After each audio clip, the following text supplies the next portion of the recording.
creator of the Leicester equaliser. El Khanous, how much room does he have here? El Khanous going for goal, and he finds it as well. What a turnaround here at the Tottenham Hotspur Stadium. 4 minutes, Leicester have soaked up so much pressure. Fatawi jinking feet to get beyond his man, and the header from Jamie Vardy makes it 2. Wood should score. Woodward's Knockout. Yes! Yes! Anthony Knockout has done it. Tielemans lining one up. The goal! What a brilliant goal by Yuri Tielemans. And the Leicester City fans go absolutely potty. The ball in behind Damian Vardy. It's 11. It's heaven for Jamie Vardy. Hold the back page. Hold the front page. A Leicester player has smashed the record.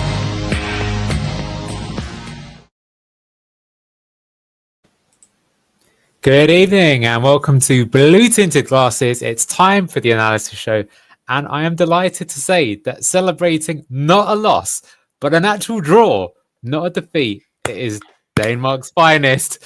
You can get his toy in the shop after the show is done. It's BTG Duck. Hello, Andreas. How are you on this fine Tuesday evening? I'm good. I'm happy to make it back on the analysis. Right, it's been a few weeks since I've been on. I've been busy with my commentating gig, so to have the free time to jump on when we finally scored a goal, just listening to the intro now is so much sweeter. When the first thing they say about the decodable read assist, it's no longer our most recent goal, so it's brilliant. Indeed. So, well, finally, let me tell you, Duck, no one stops Leicester City from scoring after 14 hours. No one, not even Brighton. So we finally managed to do something. So we're going to take a look at the game. And you know what? If we manage to create 8 hours worth of content without scoring a goal, imagine what we'll do now, the fact we scored 2. So that's all you've got to look forward to tonight. Let's look at the game. Here are the stats. Now, look, I think we have to say something straight from the off, which is that I think if you look at the stats, we kind of were lucky to get something from the game. I think Brighton made a lot of chances in the game. But at the same time, we were low on confidence. You've got to take your chances when they came. And I still think, I'll ask you about this later, but I do actually think the last half an hour, maybe even the second half was probably amongst our best all season. We actually played pretty well. So those are stats. We'll come back to them in a moment. But let's get on straight with the lineup. So we're tuning in for the match. I think we're all expecting some sort of disaster class from Ruud, but actually he decided to start with this lineup. So what were your immediate thoughts going into the match, seeing the return of Steffi Mavididi? And who is this on the right-hand side? He seems to have found himself a stray Casey McAteer down the back of the sofa. I'll say refreshing, maybe. I think we will be on the point of just blaming singular individuals for all our shortcomings, right? It's clear it, as a collective, needed to be shaken up, and I was happy to see any change, really. The biggest thing was definitely Mavididi. Seeing him come back in was really, really nice. We've been needing him back for weeks, especially when he comes on and show a bit of joy. And McAteer as well, I thought, had a very decent game coming out of nowhere. So, yeah, positives all around, except for maybe that left back position, but we'll probably get to that a bit later. To be fair, I've just seen that apparently he said that Christiansen was left out for personal reasons. Probably round Duck's house is what I'm imagining. They were probably playing Dota together or something, but that did seem about it.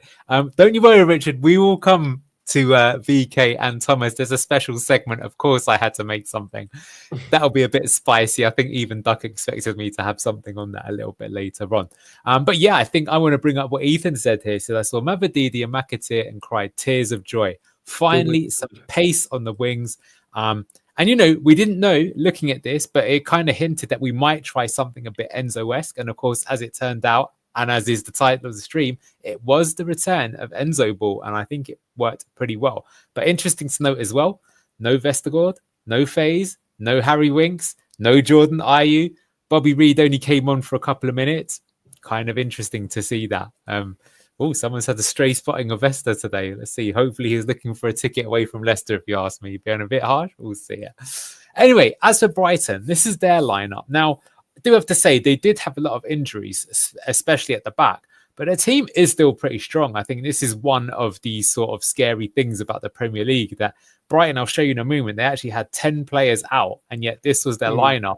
You still got João Pedro. You still got Yakuba Minter, 40 million. Adingra, Ayari, Matt O'Reilly, who was a player that was linked with Leicester many times, had a good game, I thought. But you do have to say they had Baliba playing as a centre-back, which is probably not ideal, and the rest of the team. But still a pretty strong lineup. Yeah. But I think, look, just to call it how it is, look how many players they had that were out. I do think, though, it is definitely fair to say that lineup is still pretty strong, right? I mean, if you go 3-4 months back, even without the injuries, you could expect maybe 7 or 8 of these players to be starting, maybe even 9 on a good day, right?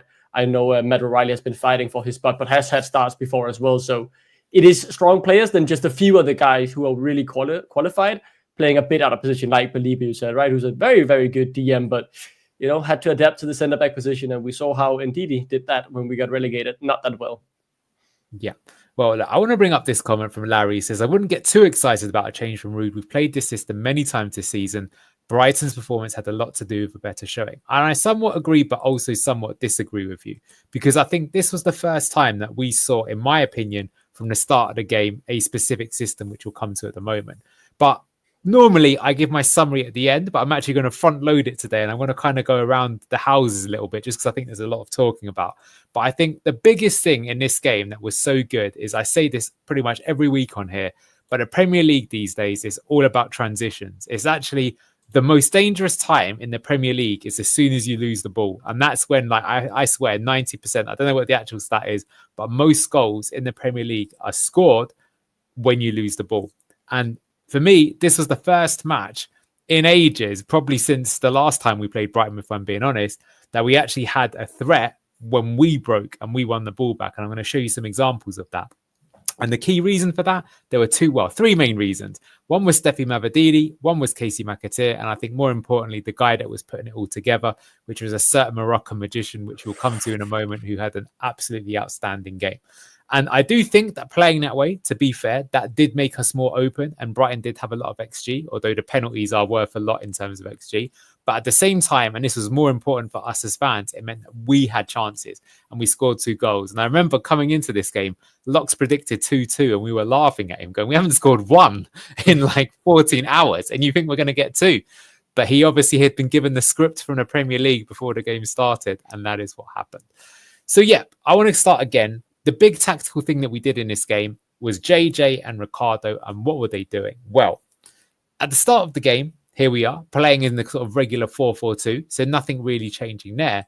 But what did happen pretty early on, you can see 5 minutes into the game, although Brighton started very well, I have to say, and it was all Brighton for the first 15 minutes, is you can see JJ stepping into the Ricardo role. So Okoli's moved out here to right centre-back. You've got Luke Thomas, we'll come to that in a bit later, as the left centre-back, and Cody in the team as the middle centre-back. And you've got Samare, not wings, and it's Justin, not Ricardo, playing as the 2 CDMs and inverting.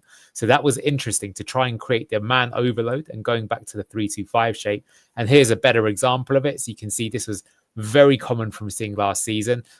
Here would have been Vestergaard, it would have been probably FaZe, and it would have been Justin here, and it would have been Ricardo and Winks. That's how we played last season. But what's good when you see that it's just 5 here is that means you're going to have 5 in the other end of the pitch. That means that you can cause more trouble. That's the real big thing, right? I think normally El Khanouch very much leans to the left side when he's allowed to roam from position. He goes to the right a few times, but often he goes to the left to be a supporting man for the winger there. And that so often just leaves the right wing, regardless of who's playing it, one or not, say Jordan Ayew. And this game, McAteer leaves them isolated, right? So to free up another raid in Ndidi this time around with inverting, it really just balances out the attacks and allows us to threaten down the right, because whoever is there no longer has to do it all on his own. Yeah, good question there, Larry. I'll come to that in a second and a bit more. But yeah, show you some more. So again, with Justin inverting, and this is something that's very common, is finding the free man and playing this sort of box midfield. Now, what's interesting in this shot is you can see that Khanouch isn't here, which would make the real box. But I have to say, Enzo never trained Bilal El Khanouch, right? So for me, actually, one of the biggest positives was that he played very well in this game inside that system. But here you can see that maybe that would be a tweak to ask him to stand here so you can find the free man and pass it around. But we had that sort of similar idea. And what I love was to look at McAteer's position, literally hugging the touchline. You can't see him in shot because you got Steffi Mavididi on the other side. He's hugging the touchline too. So, you know, absolutely there. So yeah, and Something else though that I noticed, which is quite interesting in terms of JJ's changed role, is here you can see that we're in a defensive phase. He seems to be shadowing Welbeck, who was playing as a bit of a false nine. Brighton do something similar under Hertz to what we do. Something that I noticed, but it didn't really come into it much as the game progressed. But yeah, you can see actually that he's picked up that position and not out on the right-hand side there, which maybe, as per Ethan's thing here, is I was always worried about JJ 1v1 against Adingra. And we'll come to that in a moment because he was someone that probably should have scored too. But I think something that we have to give JJ some credit for too, and you can see about me jumping all around the game, is after we made some subs later on in the game, he actually played as left centre back, which we've been calling for quite a long time. And I think it gave us a strong end to the game. But we'll cover that a little bit later. Yeah, just very short in that. I think that is what we should keep for the next game. I hear you have more on Thomas later, and we'll get into that fully then. But I think if Ricardo is able to play 90 minutes, just a brief trailer for what we'll talk about later, I guess. James Justin as left centre back / left back, and Ricardo as the inverted full back, and we can play some decent football until the end of the season. Absolutely. Well, you've kind of stolen my thunder for the end of the show, but that's exactly how I think I would go too. But let's see if Ruud does that or not. So coming back to Larry's question, do you think transition is more dangerous for a team playing possession football with a high press? Yes, it is. Although actually, I would say that with Ruud, I think one of the problems with him is he was neither one way nor the other.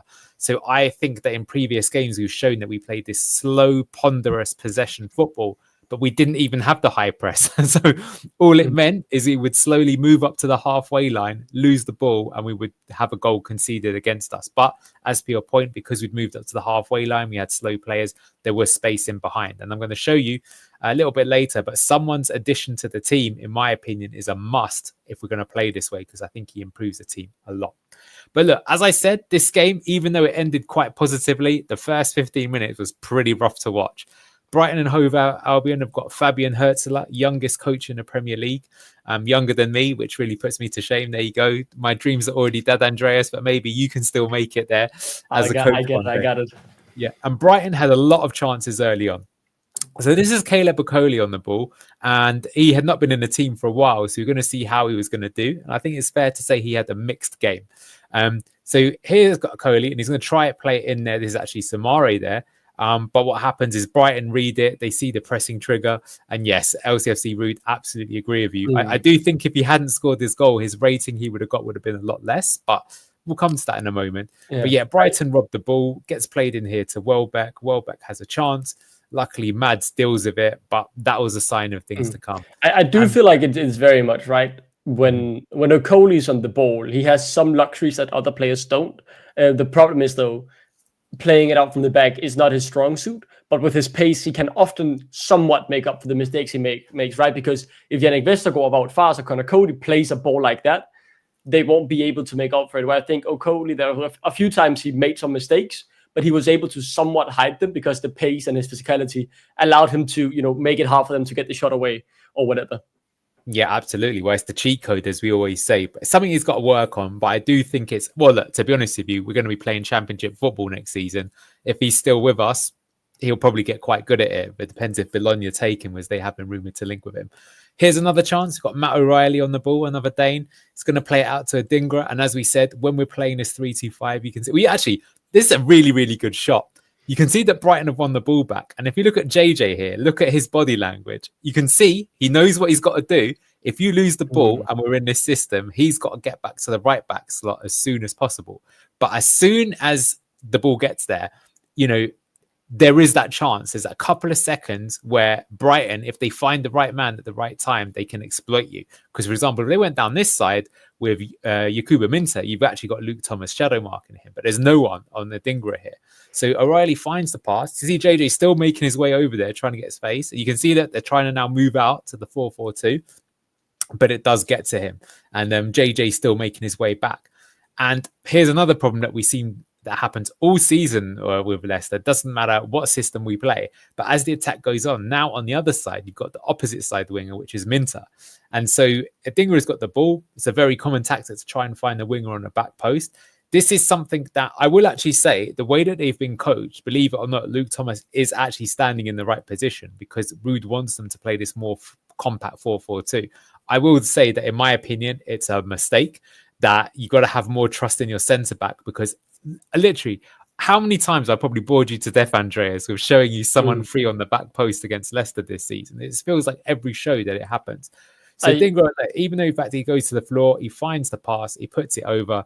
And if I show you this, I mean, it's kind of crazy, right? How on earth has he not managed to score from there? How has Minte not scored there? I do think, I mean, if we just go back, right? And I think 2 of the 3 things we do in this defense I like, because transition, you just talked about it, that's where we are exposed, especially when you are in a 3-back, right? Because you're taking one of your fullbacks into a DM position. I like the fact that Okoli goes wide, and then James Justin can easily get back and just cover the centre-back position.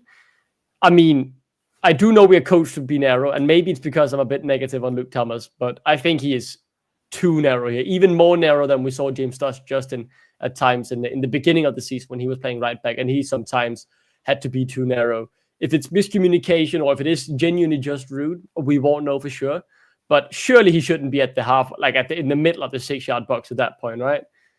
Well, like they're trying to goes wrong. but I think it's between him and Cody. Something there has to change, because Luke Thomas is the one who ends up covering a man, and I mean, Connor Cody, he's covering a patch of grass. I'm not sure who he's covering here. So, I mean, something is wrong here. Yeah, well, it's fair enough, but it's like, I agree. What I will say is Luke Thomas didn't play for us last season in this system. So I think his positioning is wrong here. I think it's the same with the other ones. But yeah, I agree with Conscious here. This really is madness. Just tell Cody to take the number 9 and let Thomas cover his winger. Cody seems to be trying to block a ground cross that's always going to be played over his head to the back post. Absolutely agree.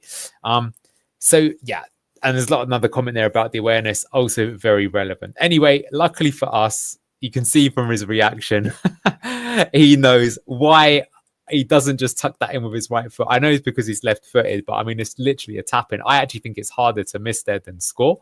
So that should have been 1-0. Luckily, we get away with it.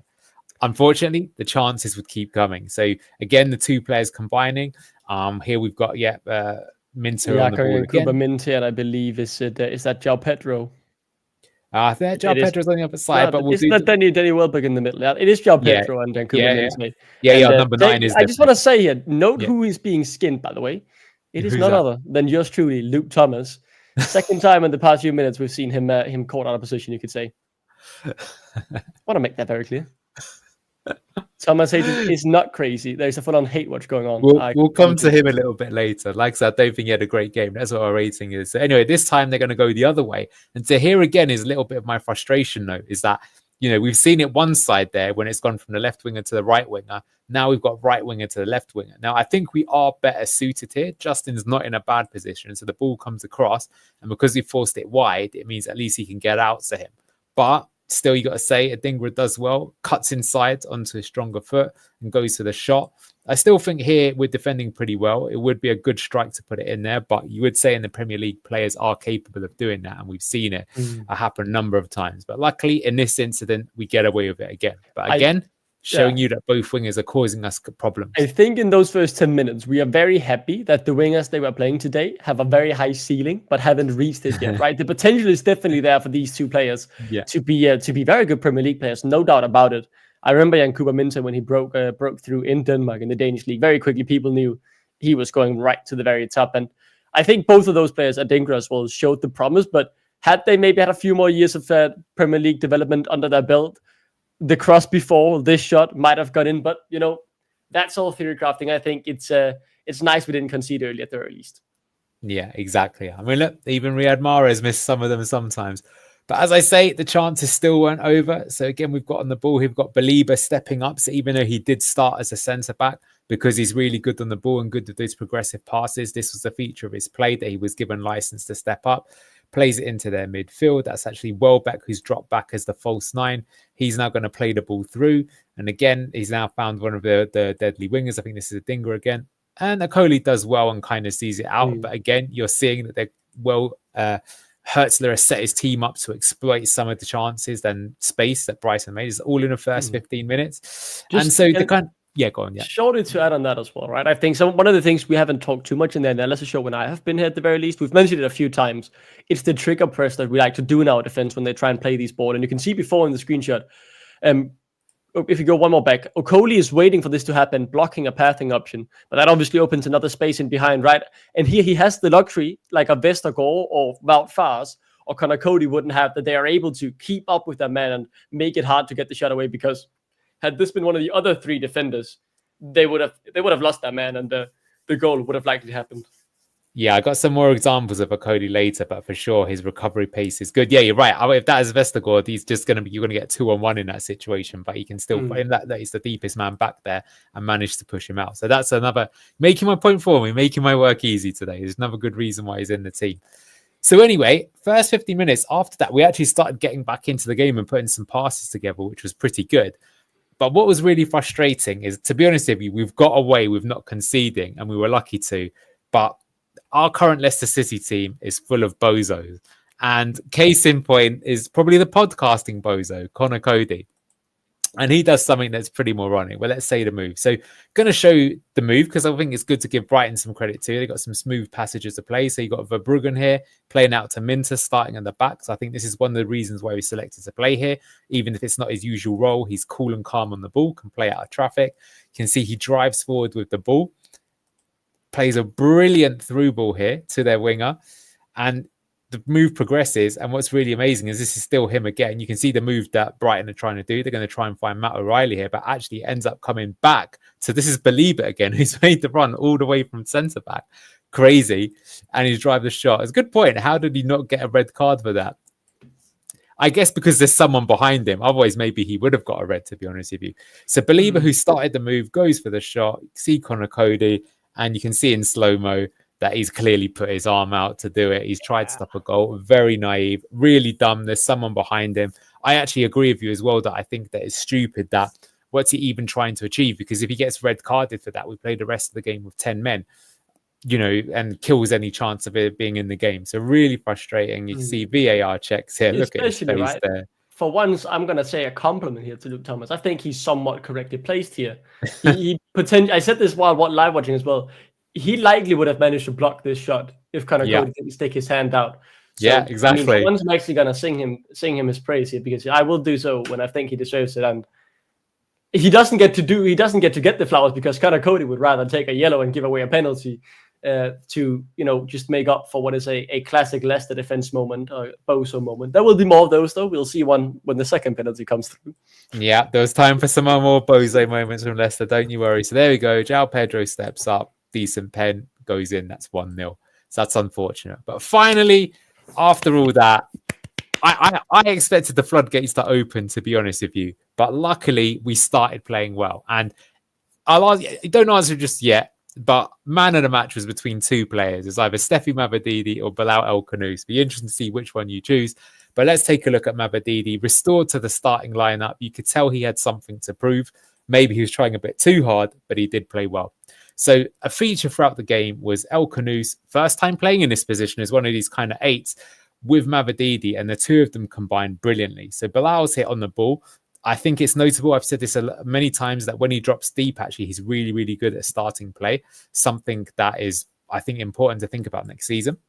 But Khanous gets the ball, plays it into Mavididi, sends it back to Bilal. Bilal's got it here. Now, watch this. I mean, it's funny here, right? You look here, you can actually see where he's looking. He's got all these players, but the pass he makes, look at that. Breaking the lines. He goes between three players here, plays it brilliantly, and finds Ndidi. Great power too as well. It's a risky pass, right? Yeah. You have to be a quality to get that through, and if not, they have a massive Tillemans-esque, you could say.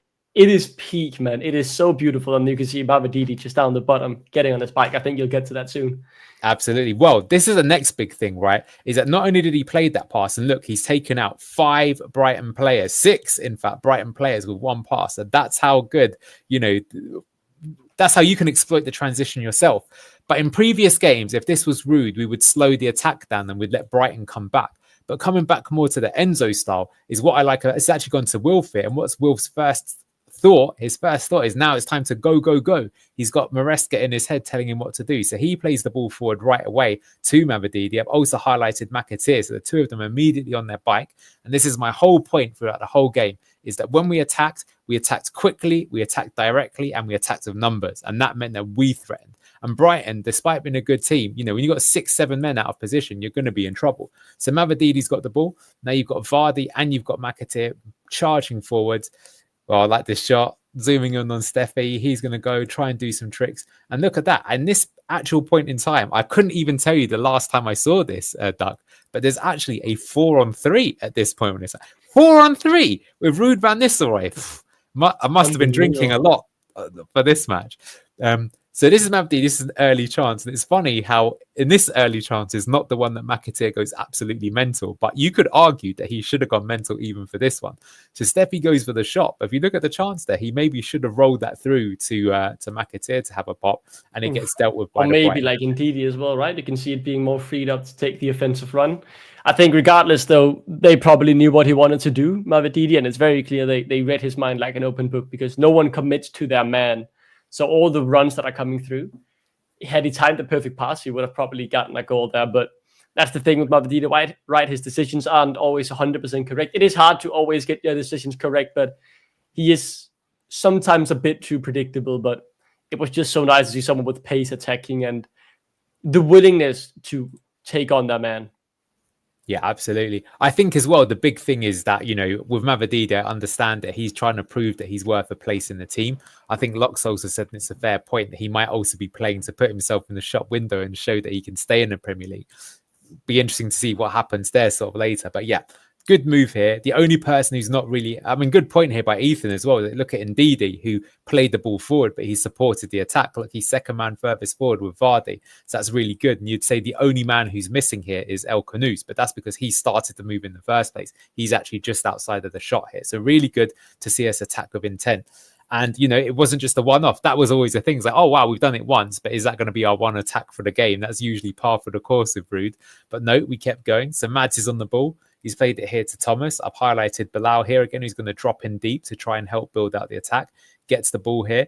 And this is, you know, this doesn't do it justice. But he does this lovely little turn here.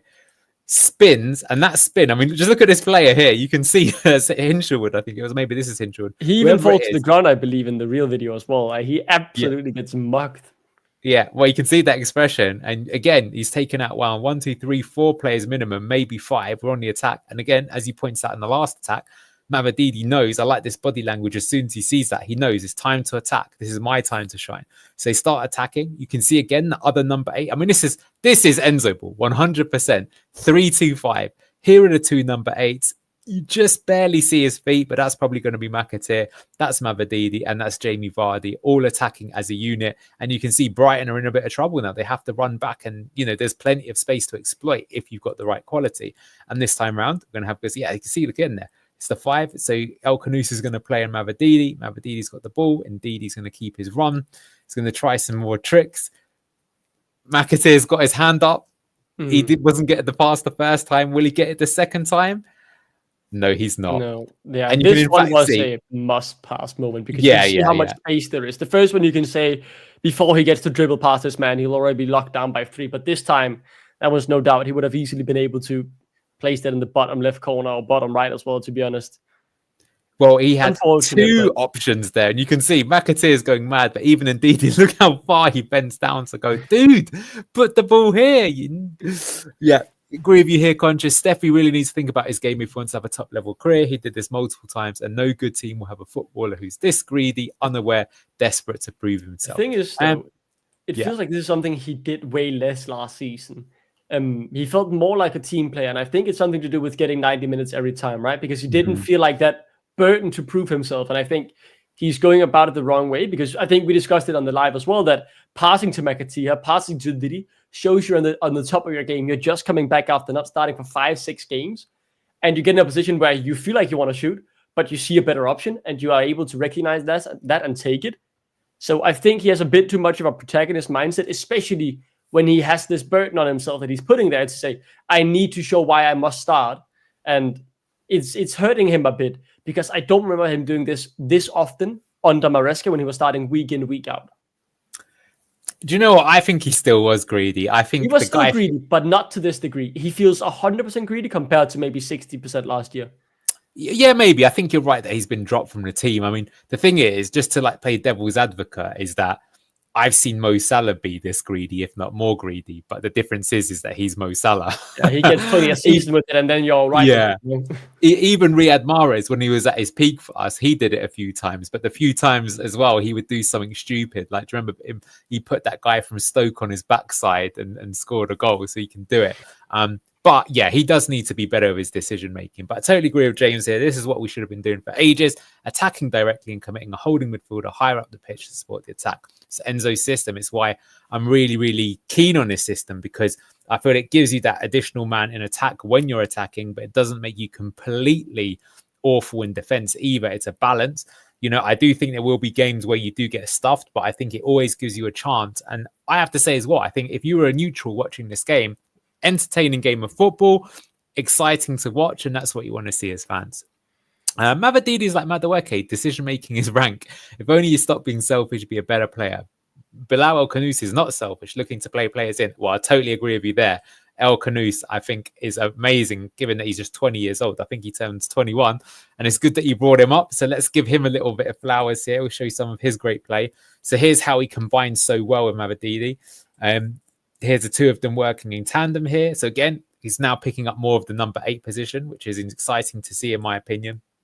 And look at that, gets the ball, and first time, what's he thinking? He's just thinking to release him, plays it brilliantly, puts Brighton player on Minter there out of the game. Mavididi gets it, and this goes out for a corner. But again, you can see that it's going to generate an opportunity. We could attack the box, and it was just, for me, exciting to see that these two players who haven't been playing together very much had such chemistry.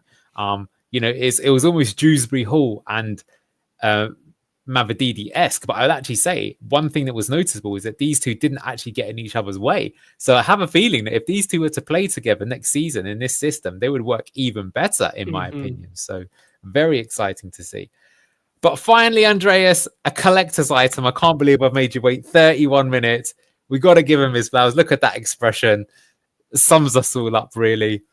We'd actually scored a goal. But here's the big thing as well about talking about transitions, because this is a time where I've shown so many times on this show that most goals that we concede actually start when we're attacking. We lose control of the ball and the other team scores on us. But we can't seem to do that against other teams. I've always said it's been our weakest thing this season, is that we're not good on the offensive transition. But this time round, we actually scored off an offensive transition. And again, the main man in this starring role, the guy that ends up winning the ball back, is that Moroccan magician. Shows you why he's so good. He's not just good with the fancy passing, not just good at making the assists. He puts in the hard yards. He's a super duper player.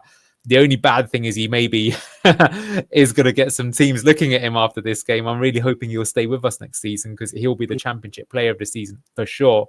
Gets the ball, but you can see as well, look, now we spin and we're on the attack. And you can see again the body language. Again, you can see that this has been drilled into them from last season. They know that when you get a turnover, you've got to attack, because potentially there's a 5-on-5 here. Look, 3 against 2 right here. So we're going to charge forward. Bilal's still on the ball, can play the right pass at the right time. I mean, to be fair, I've noticed that Dewsbury Hall sometimes last season was a bit greedy as well and didn't often make the right pass at the right time. But El Khanous' decision-making is really, really good in terms of the release and the delivery of the pass. Plays Mavididi in, cuts in, decides to go for the shot. The shot gets blocked the first time, goes for the second one. And the funny thing is, it's a bit of a scuffed shot, if we're being honest. It's on his weaker foot. He doesn't even really hit it that hard. But look, if you don't buy a ticket, you don't win the lottery. Just shortly on this, right? This feels like finally we're able to, first of all, punish someone's mistake. They made a mistake and El Khanous punished on it and got on his bike. And then for once, we had a bit of luck on our side, because it is a scruffy goal. It's not a beautiful finish from Mavididi. He doesn't do the perfect things there to put it in the bottom right corner or whatever. It's a scrappy goal, but it feels so good when we've had so many bozo moments to finally just get a bit of luck going our way to get us, regardless of how shit the finish might be or how wrong the decision-making is, to get that goal and finally feel like something went our way. Oh, what a feeling, man. Absolutely. Well, good comment here from Mr. Common Boy from Bangladesh. Man City will for sure sign him, or Tottenham, potentially replacing Sarr. I think Man City, they probably wouldn't go for him yet. I think they'd probably wait until he's a bit more finished. Spurs, you never know, although they've got Maddison. What I would say is that for us, look, I don't know. He won't want to play in the Championship, but I don't know if a team will come in with a big enough wage. What I would be saying is that next season we're going to be just playing a team full of deep blocks, and if you've got someone who can play this creative position as well as he can get you promoted himself. That's what I will say, because he can unlock the door. So for me, I would even offer him more money, right? But I know that he signed a deal. I think he's on a 4 or 5 year contract. So, you know, when he signed as well, they probably did say, look, there's a chance we might go down, but if we go down, your wages will still be this. I'm sure it's still going to be better than the Belgian league. So I don't know. It depends. I think obviously if we get like a 40 million offer, he's gone. But will we get that amount? Maybe not. Exactly. It is. We have to get that. And he's on such a long contract. He's not on a crazy amount of wages. I think from what we've seen of his personality, I don't think he's particularly excited about playing in the Championship. But I think he would respect if we wanted 40 million for him and no one came in with that offer. I think it's like, fair enough. I'm happy at Leicester. He seems to be happy. One of the few players who, whenever we've heard from him, seems to be, you know, getting support from the crowd and happy to be here. I think it's at least say, okay, you know, put my head down and I'll play. And then maybe he's gone in January if he just balls out in the Championship. But I think he is that kind of person who wouldn't cause a riot to force his way out. Yeah.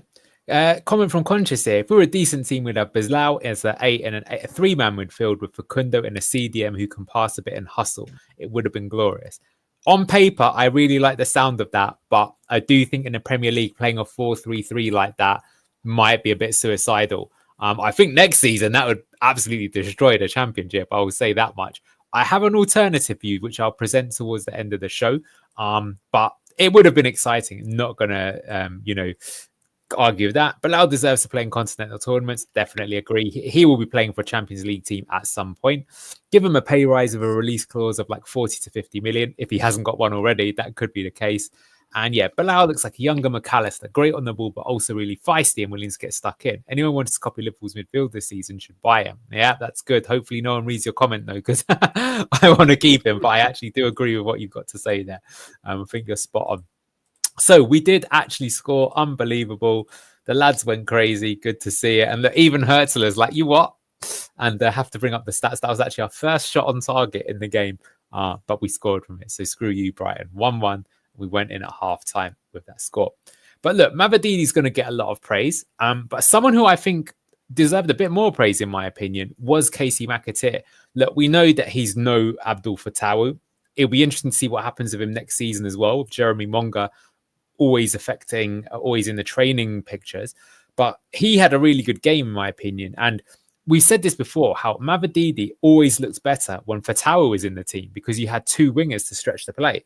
And so I think even though McAteer isn't going to get the praise because he didn't get a goal or an assist, just him playing in the position, in the system, did make Mavididi better. And I'll show you some examples of what he did well. So Cody's on the ball here. He's going to play it to your favourite left-sided centre-back, Luke Thomas. Thomas is going to play it in again to the main creator-in-chief, which is Bilal El-Khanous. Spins first time. And again, I love it. He knows the ball to play. He doesn't really need... What I love about this is, like I say, he's not even played in his system before, and it's just natural. That is the sign of a top player, in my opinion.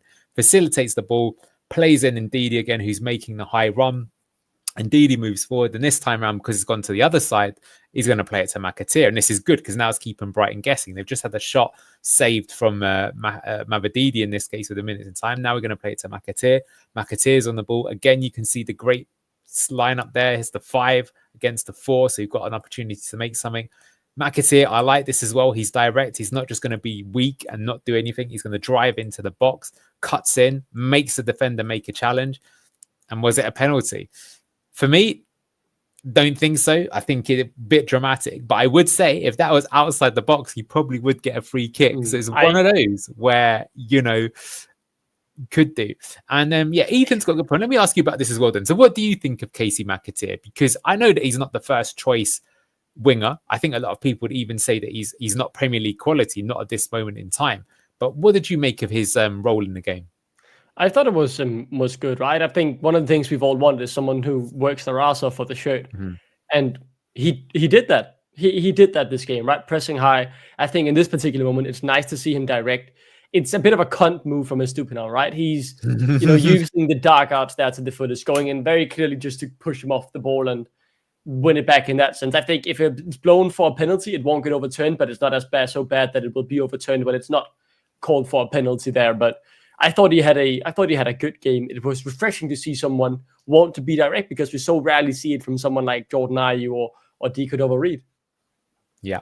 Some interesting comments here as well about, is he a wing or a number 8? Should we try him in both? Just want to give you another example where he was really good as well. Ball's going to come into Samare here. This was at 2-1 down. Samare drives forward. And now again, McAteer. I love this as well. This is proper Enzo ball. Like, this is under Rude. Normally, the team is not set up well. But this is the first time where I look at it and I think, chef's kiss. That is perfect. You've got the striker occupying the centre-backs. He's taking 2 with him. Look how wide the wingers are. That's going to cause trouble. And you've got another midfielder joining the attack. So it really gives the opposition, who are obviously going to defend in a 4, it gives them like a lot of problems. Who do you go to and at what time? Goes out to McAteer. He cuts in. And again, what I like, even though he's outside of the box, one thought in his mind, going to drive in, have an opportunity with his left foot, goes for the angle. In the end, it gets saved. But this was a good... just went wide. It wasn't saved.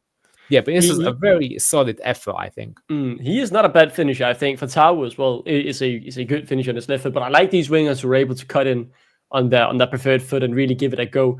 Especially when you're able to consistently get it close to the target, at least, because you're not feeling robbed, because not much more was needed and then it would have been in, right? Yeah. Well, see, here's the thing for me, my analysis of McAteer, and I've said this on the show quite a lot, that he's a sort of player that I would love to work with as a coach. What he does is he not only does the off the ball work, but his positioning, both off and on the ball, I would actually go as far as saying is elite, which might sound crazy, but I genuinely mean it. He is in the right places at the right times, at the right phase of the game. He just seems to understand it intimately. And as Richard's saying here, we've got players with energy. It mounts up. It helps you in all phases of the game. Where people have a problem with him is when he gets into these positions, the one thing that would make him a Premier League player is if he had a bit more end product and he gets himself into the right space at the right time and the ball gets played to him. And if he just put it in the back of the net or played the assist a bit more often, he actually would be a Premier League player, because he's doing everything right apart from that final bit. I would actually go as far as saying, Andreas, that I think his positioning is much better than Fatawu's, as crazy as that sounds. But Fatawu did improve over time. What I will say, and I feel a bit sorry for McAteer, is I think if he'd been playing in the Championship all season this season for somebody, he might have developed, and he may still develop, because he's probably going to get another season. But he's not a first name on the team sheet. But I think he proved in this game that, for example, I want to see this same sort of, not quite the same lineup. I want to change a few players in it. But for me, he does keep his place in the next one. And I got a feeling it could be him and Jeremy Monga that are battling it out for that right wing position until a certain Ghanaian player comes back. And yeah, just finally, to give him some more credit as well, I said he doesn't have quite the end product, but here again, he's on the right-hand side, stretching play. He cuts in, drives in, and he wins a free kick. And remember that free kick? Yeah, and keep it in your mind. You've got a good memory, because that turned out to be a pretty key position. Well, all right. We've waited. So at this point in time, right, it was 1-1 in the game, actually, despite the score saying 2-1. I'm kind of moving around a bit. So we come out from the second half and started okay. But then it was time for another bozo moment. And of course, I had to give this one to... I could see the smile on his face already. He literally cannot wait to get stuck into this. So Luke Thomas playing at left centre-back. I will say this is a bit unfortunate. I'll show you the move as well, though. So here again, we're doing the classic thing that Enzo did last season. So Mad's on the ball. Okoli moves out to be like the second centre-back with Mad. You can see that this is actually Luke Thomas has moved all the way to the left-hand side to try and make the gap. Actually, I think that might be Connor Cody. So it's come into Cody. Cody's got the ball here. We're obviously trying to manipulate the space. So he's going to play the ball back to Mads. Mads has got the ball here. And now you've got an open man here, which is Ndidi. You can see that Samari is shadowed. So the ball gets played into Ndidi. But I've got a feeling that this is a bit of a pressing trap, right? Because this is something that a few teams have exploited this season. You know that he's not quite as good playing in traffic as a Ricardo, a Winks, or a Samare. So he receives the ball here, and you can see that he gets challenged for it. So 50-50, and unfortunately this time he loses the ball. But look, that can happen, and we're still pretty well covered defensively. You know, I was going to say, was that the best pass from Hermansen? I think it is, but you can see that this is the danger of playing this sort of style, that, you know, sometimes you are just going to get caught out. What he needed to do indeed is first time pop the ball back at this angle, because Okoli would be standing here. That's how you get out of trouble there. So anyway, we lose the ball. You can see Okoli's now moved in. He's aware of the trouble. I'm going to get back to defend. But now I managed to get the cross in here, Dingra. And you can see at this point in play, this is Matt O'Reilly who's going to get the ball, and he is free. So that's something you've got to watch out for. So Luke Thomas does get back. He realizes that he's not quite got back into position in time. But as he gets back, at this point in time, he's not done too badly. But then Bozo moment. What is he doing here? He decides to be physical. He tries to grab the ball off him. They get involved in the sort of, I would say a tug of war, but it's a tug of one. Here it doesn't look so bad, but that's the one that he gets done by. Absolutely hauls him to the ground, and it gets given as a penalty. And someone was saying that some of the pundits thought it was never a penalty, but what are they talking about? I mean, it wasn't just like a little bit. I think if he just did this first challenge only, he might have got away with it. But it's how after that he spun him round and shrugged him around. It was, got him there. Well, here's an interesting comment here. It goes, honestly, at this point, I'd take Luke giving a penalty away, dragging someone by the neck to the ground, over watching BK just stand there giving soft goals. I mean, it's a massive Bozo moment, right? I think Luke Thomas, worst play on the pitch that game for us at the very least. He was played around like he was just a ragdoll that game. Didn't have much of a say. He had a few good moments. He could have potentially blocked, but would have been the first... what ended up being the first goal after Bozo. Cody gave away the penalty. Fair play to him there. And he had a shot as well, where he took a good offensive run. But outside of that, I'm struggling to remember any good thing he did. He was exposed, and I was happy to see him taken off at 60 minutes. I think the main point I want to get out of this left-back debate we've had for ages is I hope anyone who thinks Luke Thomas is better takes that back, because it's very clear they're both just not good enough. It is not a matter of who's best. It's a matter of who's least shit. None of them are good enough for the Premier League, and that's what I really want people to realize, because I don't want to see praise for this performance, because it was absolutely shambolic. Yeah, I mean, he got taken off and we improved, and the change that Ruud made is he moved James Justin to left centre-back. And when he plays in his 3-2-5, that's where Justin played all last season as well, and the team looked a lot better. I will say, to defend both Thomas and Victor Christensen to some degree, is that I don't think they're left-sided centre-backs. I think they're just more traditional left-backs in a regular 4-2-3-1 or 4-3-3. That said, I don't think either of them really offer enough in both areas of the pitch at Premier League level. They're still both young. Thomas is getting on, I think might even be older. But yeah, I agree with you. I don't think either are good enough, and they've improved. Though they want to then show you, though, we mentioned it before, Caleb Okoli, of course, he would end up scoring our equaliser, but show you some more elements of his game as well. You pointed them out earlier. This was from early on in the game. So here's another reason why. Basically, I said this at the start of the show, but Okoli, he's got to be in the team for me. And he has to be in the team because he's got something that the other defenders don't have, which is raw pace. Even though he does have the best sort of touch on the ball, positioning is okay, could be improved. But here he is going for a header to try and score against Brighton in the first half. And the ball ricochets off. And now it's a transition moment.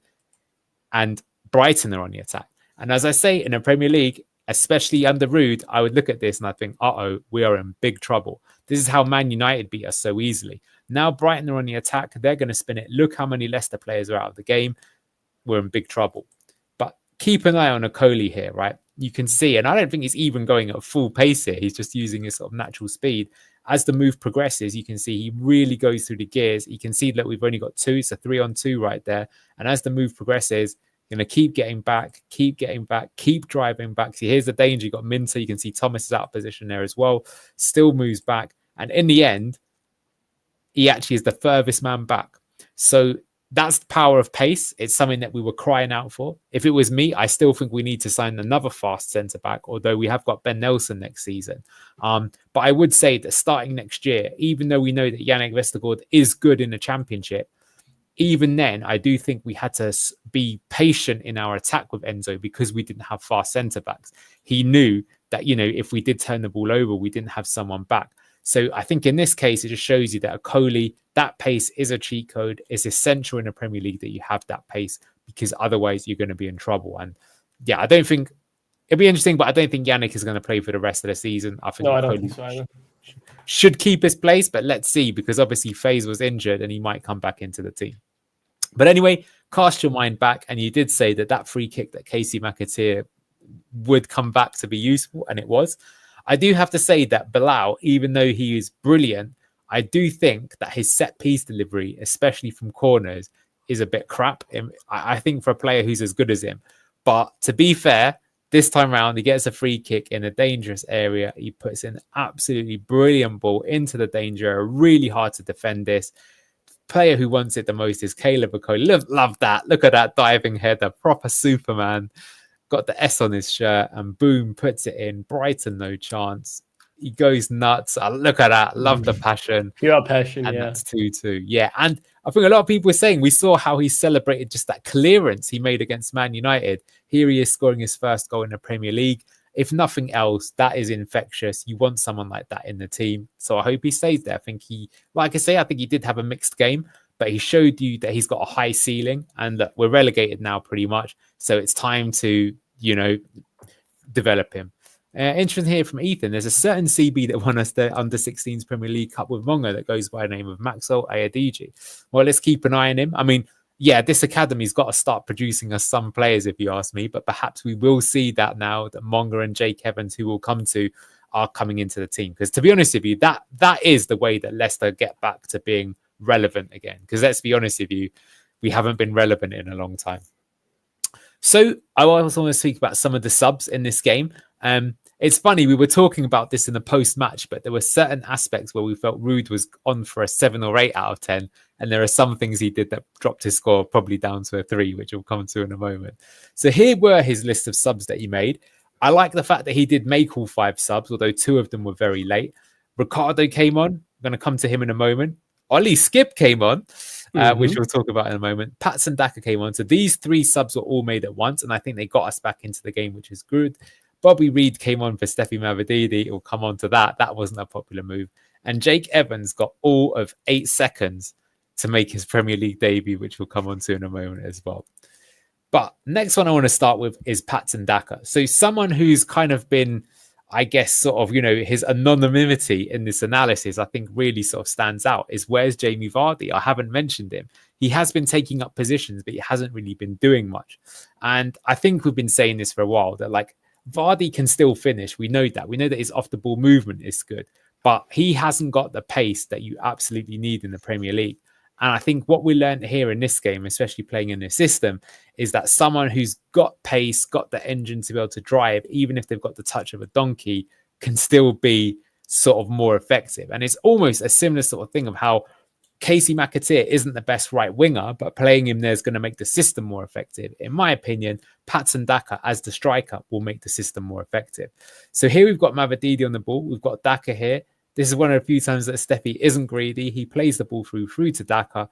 Daka's in and hits it first time with his left foot at the keeper. Keeper does save it, but it's a good effort, especially he's only been on the pitch a certain amount of time. And he's showing his movement, he's showing his pace, and he's giving Brighton a problem to think about. Here we see Brighton building up an attack. They make a bad pass and it ends up getting turned, gets into Daka. Daka keeps driving. Here, I mean, look, he's literally got no one. No one is supporting the attack here, which is a bit of a shame. But again, he uses the pace, generates something for nothing, has a shot. Never really going to go in, but you've still got to do it. You could win a corner. It could ricochet. If there was another player that was following up, it could get the rebound.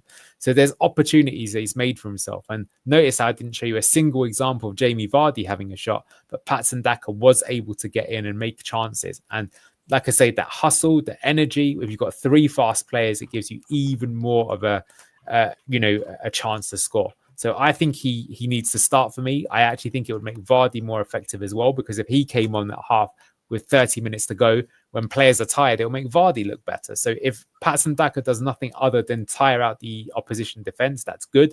But I actually think he improves the team and he'll make the wingers more effective, because now even the centre-backs have to worry about the ball in behind because you've got a fast player. So I want to give him some credit.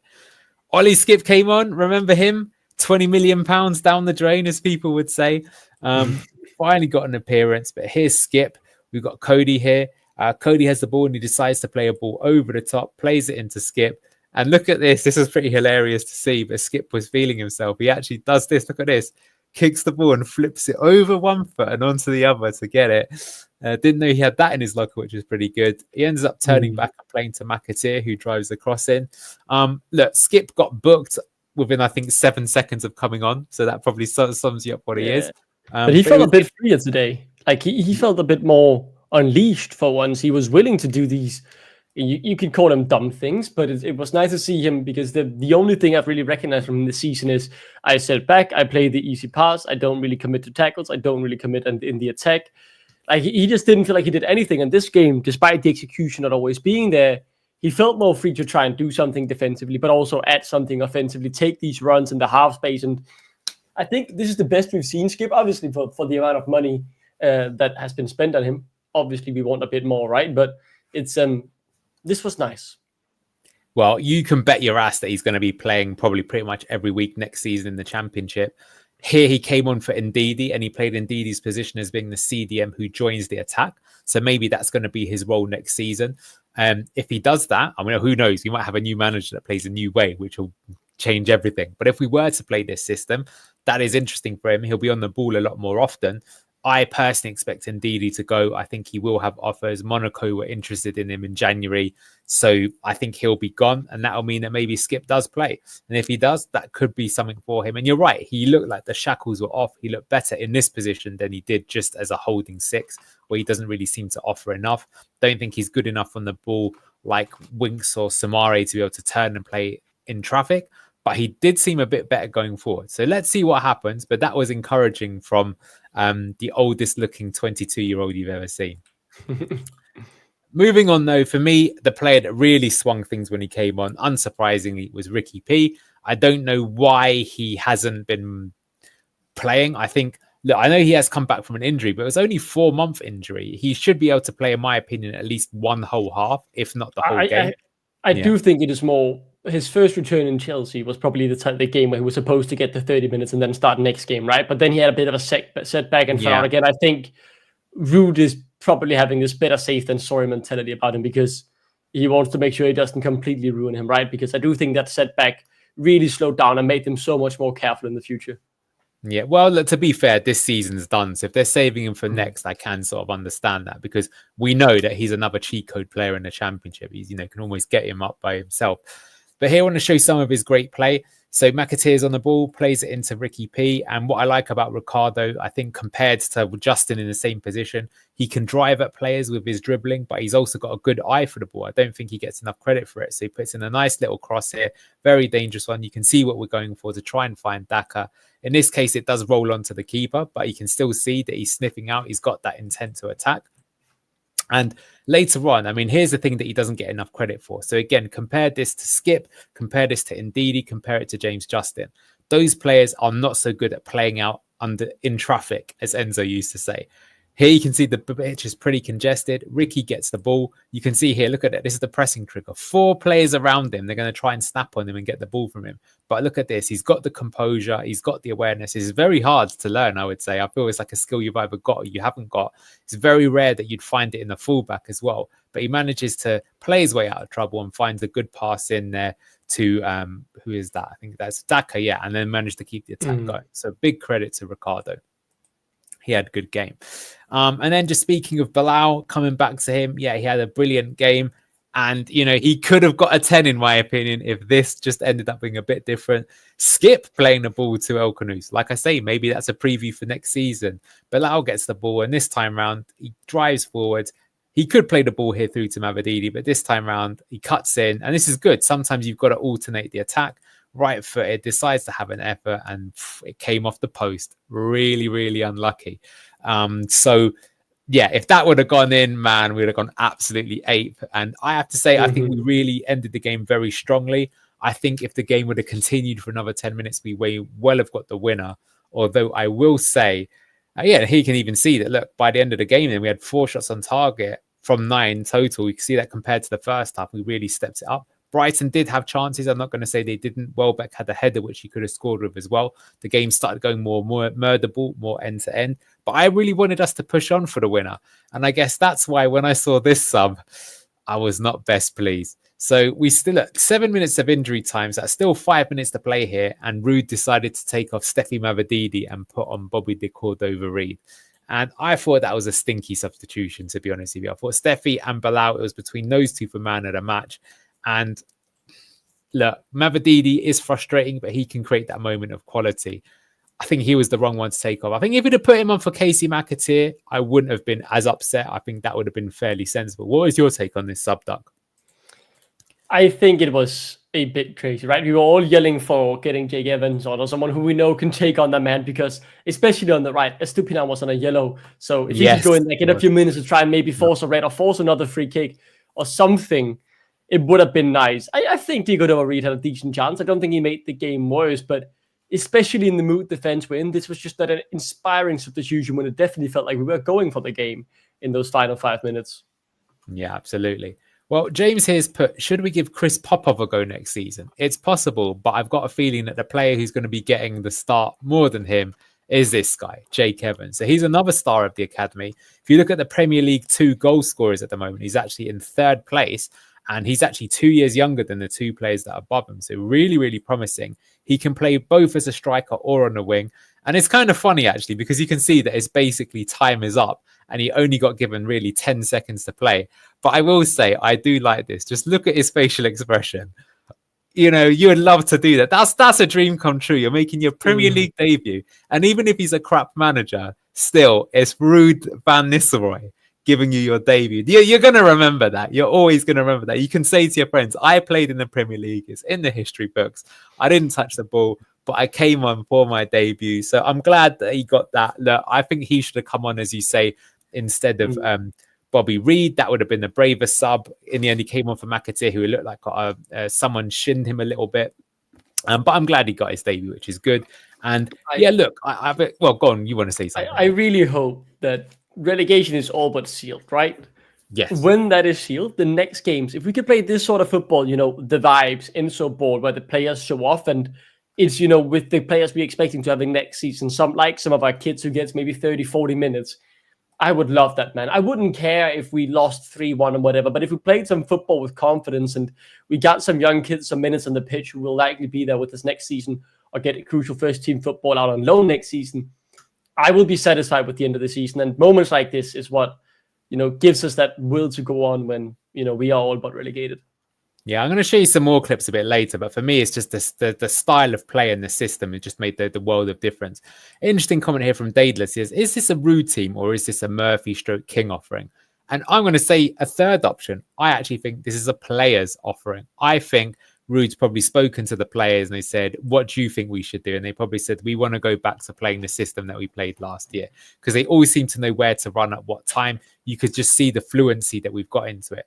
Now, that is good. I guess the one scary thing, though, is that if the players are doing that, who's the coach who's going to come in and tell them how to improve their movement and tell them how to tweak it? Like Enzo did. When Enzo gets sacked, maybe.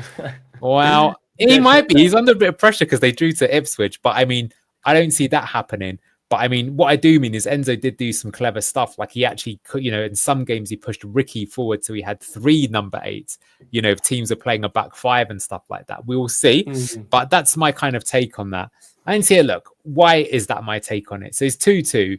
And, you know, I'll come to my match thoughts I said earlier. But, well, actually, just before I do this, this is going to give you, like, I guess, some thinking going forward. Actually, I think I showed this last time round. So I'm actually going to show a different one. So cast your mind back to this one. This was us playing Southampton last year. And this is actually at their stadium, not at ours. And you can note some things. Here, Southampton give the away ball early. We press the ball high up. That's Mavididi. Mavididi plays it back to Vardy. And boom, that's 1-0. Yeah. So what are we seeing here? We're seeing us attack with 5. We're seeing us trying to be attacking and aggressive when we lose the ball in attacking areas. And you can also hear, I mean, here, look at this. The ball played. This is KDH. And look at that run from McAteer. Oh, it's the McAteer one. Ooh. And that's then the next one just before the break is the Indeed being one. In the right place at the right time and knowing your position makes a big difference. I can imagine Bilal playing the ball like that. Absolutely. Of course, when you play aggressively, sometimes it also means that you're going to be open the other end. And that's not, who was that? Is that Cody or no? Is it Vestergaard's touch? Vestergaard. Yeah. Such a bozo moment from us. Yeah. The warning signs were there. The warning No, that was Doyle. That was this one, this goal, man. The turn from Mavididi, and then Didi here, scoops. It is dirty, it is nasty, and it was a treat to watch when we were playing there, man. I'm actually excited we get this sort of football again next year. Let's see what the coach who comes in will Well, bring. what I guess I'm saying is imagine that instead of Mavididi, imagine if that's Will Alves. Imagine that's Jeremy Monga. Imagine that's not Kiernan Dewsbury Hall, but Bilal El Khanous or Michael Golding. We have got the players to play this. Look at that. Yeah, I'm going to move on, but that was really good. But yeah, I'll give you my match thoughts then. So for me, the return to Enzo's system massively improved the team, chalk and cheese. And it's because we always had a threat on transition because of the two fast wingers. You got to play. That was why whoever decided that signing Bobby Reed and Jordan Ayew was a good idea, in a month of Sundays, that is not a good idea, right? It wasn't a problem with their age per se. It's their pace. You sometimes do get these players who, even though they're a bit older, still quite fast. I remember Ivan Perisic was still playing for Spurs. He might even have scored for us, and he was still quite quick despite his age. But those two aren't fast. You need to have fast players who can attack someone and turn the defenders to make them turn back and make you have an attack. So when you've got, do you remember we said we had that front three that had a combined age of 101 with Bobby Reed, Jordan Ayew and Jamie Vardy? That was as crazy as it sounds. Put the younger, faster players and all of a sudden it improves the team. We looked even better when Ricardo came on, especially in that inverted role, and a faster striker in Daka gives you even more pace and guile. Attacking with a 5 and a high press when losing the ball made us look like an actual team for once. Actually, didn't go into the high press so much. I showed you those clips against Southampton, but it was noticeable in the last half an hour. Actually, the Bilal opportunity came because we pressed up high and won the ball back. And for me, it was very notable that we didn't play Vestergaard, Faze, Winks, Ayew, and Reed only had 4 minutes. So, I mean, you dread to think how much was spent on that. I do think of those players, some of them could still do a job, like Winks. I think Faze will be back in the team next week. But again, get rid of the slower players, fast twitch fibers, as Manny would say, and makes a huge difference to the team. So that's what we've got to do. And so that's why, what is our best team? Well, this, I think, is probably what I would be going for between the rest now and the end of the season. I don't think we'll see it. I'll be brutally honest with you. And I still think there's a question mark. Do you have Faze or Cody here? You'll probably see Cody there, right? And then on the right wing as well. I'd be happy to see McAteer start and then Monka come on maybe halftime, 30 minutes remaining or whatever. Yeah, you might also still have Christensen come back in as well. I actually wouldn't. What would you make if instead of Faze, you had Justin on the right here and you had Christensen on the left and the Coley there? Or is that too suicidal? Maybe a bit too suicidal, I think. Yeah. Look, I would welcome back Enzo all day, any day. Really good for us, in my opinion. But you can see the rest of the team. You have Ricardo inverting. I want to see him start. I'd have Ndidi as the high 8. I would start Daka instead of Vardy. Vardy can come on later. But like I said, forget the fact that I don't think Daka is as good as Vardy. But the pace and the athleticism makes the team better. And that would give us more opportunities. Mavididi and McAteer got to keep their positions. Problem is, the next game is Liverpool. And, Just you know, what happens, really. Enzo tried to play this way against Liverpool. We did score in one of those games. One of them we got beat 4-0. That was, of course, a much earlier version. We'll have to see. Prefer Woyo, says Ethan. That's an interesting one. We've not really seen him. I wonder if he could play in actually the inverted position. That's something to see. Bit sad that he's not been given much game time, in my opinion. But yes, and just something to get everyone a little bit excited. I saw this shot. Locks told me about it. That is the artist formerly known as Abdul Fattah. He's obviously changed his hair quite a bit then, but he is out on the grass. He's not training with anyone else yet. Will he get any games between now and the end of the season? I expect he probably will get sort of 1 or 2. But yeah, we're rounding up the show pretty much now. So look, I'll come to the Premier League table. Here's where we are. What do you make of things now at the moment, Duck? I mean, it doesn't really matter. Fair play to Wolves. They've managed to clutch it out. They've been playing better. They've been able to, really work out those heavy results, right? That required a lot of, hard work and grit and determination. So fair play. I've accepted we're down. I just want vibes and some football to give me some hope, some kids to get some minutes. So the Premier League table doesn't interest me anymore. Absolutely. Well, do you know something scary? Is when Ruud van Nistelrooy first came in charge, Wolves only had 9 points and we were above them. And so look how many points they've picked up. That's incredible that they locked in. Yeah, they've been in insane form and they might even overtake Man United. So fair play to them. Their manager's done a great job. And as for our fixtures, we've only got 6 games left now. Got Liverpool next. We're going to get relegated either at the Liverpool one or more likely the Wolves one. That's probably going to be D-Day. And then following that, we've got Southampton, Forest away, Ipswich. So we've got the 2 games that Cooper managed to get something out of. And he even got something out of Bournemouth, but we'll see what happens there. Yeah, there is 7 of our points we got in the first start of the season with Cooper, right? So Yeah, Ruud hasn't had those games. We'll see what happens in those games. I want to say, though, at least we won't get relegated with Forest, and I get to Forest, and hopefully we can deny them Champions League or something when we go to the City ground. And maybe if Tabo comes back, Gormand could just deny their hope. that is possible, because I got to say, I was fearing that actually what would happen is that they would qualify for the Champions League and relegate us in the same game. But I have a feeling that's not going to happen. But anyway, let's leave it there. It's been well over an hour, so we'll call it there. Thank you for watching. If you like the analysis, please do drop a like, subscribe to the channel if you haven't already.